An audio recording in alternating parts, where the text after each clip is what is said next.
Hello friend, welcome to smart classes. आज का topic होने जा रहा है हमारा पठन कौशल के उप कौशल पर चर्चा करेंगे। तो सभी छात्रों के लिए इम्पोर्टेंट है, ध्यान देंगे। पठन कौशल के कई उप कौशल होते हैं, जैसा कि स्कीमिंग यानी कि कोई स्कीम पर हम कार्य करते हैं। दूसरा है स्कैनिंग, स्कैन करना। तीसरा है गहन पठन। 4 नंबर है व्यापक पठन और 5 नंबर है सक्रिय रूप से पढ़ना कोई भी चीज़ को। 6 नंबर है अनुमान लगाना। 7 नंबर है बर्तनी याद करना, कहानी की घटना को याद करना।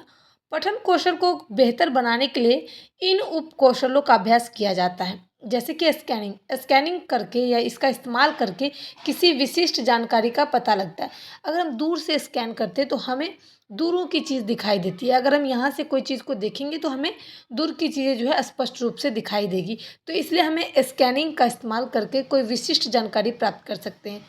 पठन कौशल को और विस्तार से जानते हैं। इसका प्रमुख जो है उप कौशल कौन कौन से हैं वो देखेंगे। पहला है पहचान कौशल। इसमें क्या होता है, अक्षरों, शब्दों और वाक्यों की पहचान करना होता है। वर्तनी एवं उच्चारण की समझ, जैसे कि मैंने अभी अभी बताया, वर्तनी अ आ ई, कोई शब्द को कैसे बोलना है, कोई भी शब्द को, कोई भी वाक्य को, कोई भी अक्षर को कैसे जानना है, वो चीज़ों को हमें उच्चारण करना आना चाहिए। वाक्य संरचना की पहचान, यानी कि कौन से वाक्य को कैसे संरचित कर सकते हैं। उसके बाद आता है हमारा शब्द ज्ञान कौशल।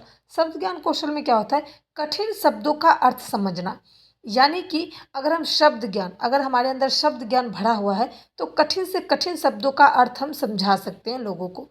ठीक है। उसके बाद आता है पर्यायवाची विलोम शब्द और शब्दावली का विस्तार। यानी कि पर्यायवाची जो शब्द होते हैं उसको आप अर्थ के साथ समझा सकते हैं, विलोम शब्द को अर्थ के साथ आप समझा सकते हैं, शब्दावली जो होती है उसका भी अर्थ आप बता सकते हैं इस कौशल के माध्यम से। उसके बाद आता है शब्दों का उचित संदर्भ में प्रयोग, यानी कि कौन से शब्दों को किस संदर्भ में हमें प्रयोग करना चाहिए। इस कौशल में हमें वो सीखने को मिलता है। तीसरा नंबर देखेंगे प्रभाव कौशल। इसमें क्या होता है कि धारा प्रवाह और स्पष्टता से पढ़ने की क्षमता।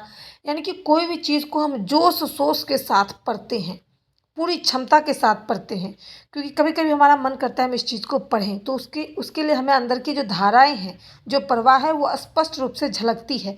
किस चीज़ में, हमारी ध्वनि में, हमारे पढ़ने के तरीके में। सही उच्चारण, उचित गति से पढ़ना। यानी कि कभी कभी हमें, जैसे छोटे बच्चों को देखा है कि जैसे कठिन शब्द होते हैं उसको पढ़ने में ज़्यादा समय लगा देते हैं, तो बड़े बच्चों में इसमें ये सिखाया जाता है कि सही उच्चारण को उचित गति, यानी कि सही समय से पढ़ा कैसे जाएगा। उसके बाद है विराम चिन्ह का सही उपयोग। कभी कभी बच्चे को आप देखोगे एक लाइन से बुक पढ़ते जाते हैं, लेकिन जब वही बुक को अगर एक कवि पढ़ते हैं, एक लेखक पढ़ते हैं, तो वो पूर्ण विराम, विराम चिन्ह को देखते हुए पढ़ते हैं, फिर रुकते हैं। ये सब प्रवाह कौशल के अंतर्गत आते हैं। अब हम देखेंगे बोध कौशल। इसमें क्या होता है, पढ़े गए अंश का अर्थ निकालना। यानी कि मैंने जो पढ़ा है उसका हर एक अंश जो है उसका अर्थ निकालना। मुख्य एवं गौण विचारों को पहचानना। मुख्य मतलब जो मैंने बोला है, और गौण मतलब जो मैंने अंदर रखा है, वो विचारों को पहचानना। बहुत लोग आपके मन में अगर भन बना रहे हो तो समझ जाते हैं, तो ये जो है इस बोध कौशल के अंतर्गत आता है। निष्कर्ष निकालने और तर्क करने की क्षमता। कभी कभी हम कोई चीज़ को तुक्का लगाकर भी सॉल्व करते हैं, तो किसके कारण, बोध कौशल के कारण। अब हम देखेंगे 5 नंबर आलोचनात्मक पठन कौशल। इसमें क्या होता है, पढ़ी गई सामग्री का विश्लेषण और मूल्यांकन करना। जैसे कि आप देखते हो हर एक पाठ के बाद एग्ज़ाम आता है, वैसे ही पढ़ी गई जितनी भी सामग्री है उसका एक विश्लेषण होता है, एक मूल्यांकन किया जाता है आलोचनात्मक पठन कौशल के अंतर्गत। उसके बाद देखेंगे लेखक ने या फिर लेखक के दृष्टिकोण और उद्देश्य को समझना। यानी कि लेखक ने क्या लिखा है, उसके दृष्टिकोण, उसके उद्देश्य को देखना समझना चाहिए। पाठ्य की सत्यता और निष्पक्षता पर विचार करना चाहिए। यानी कि हर एक पाठ में सत्य और निष्पक्ष होते हैं, तो उस चीज़ों पर ध्यान देना चाहिए। 6 नंबर आता है हमारा सृजनात्मक पठन कौशल। इसमें क्या होता है कि पढ़े गए विषय पर नए विचार उत्पन्न करना। कभी कभी जैसे कोई गाना ही आता है तो हम उस पर एक अलग ही, उसी टोन पर हम अपना गाना बना देते हैं।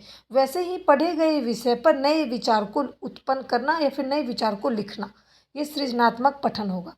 उसके बाद है कल्पना शक्ति का विकास और पाठ में प्रेरित होकर कुछ नया रचना करना। यानी कि कोई भी विषय वस्तु को हम कल्पना शक्ति के माध्यम से अपने अंदर का विकास, पाठ में प्रेरित होकर कुछ नए चीज़ों की रचना करते हैं।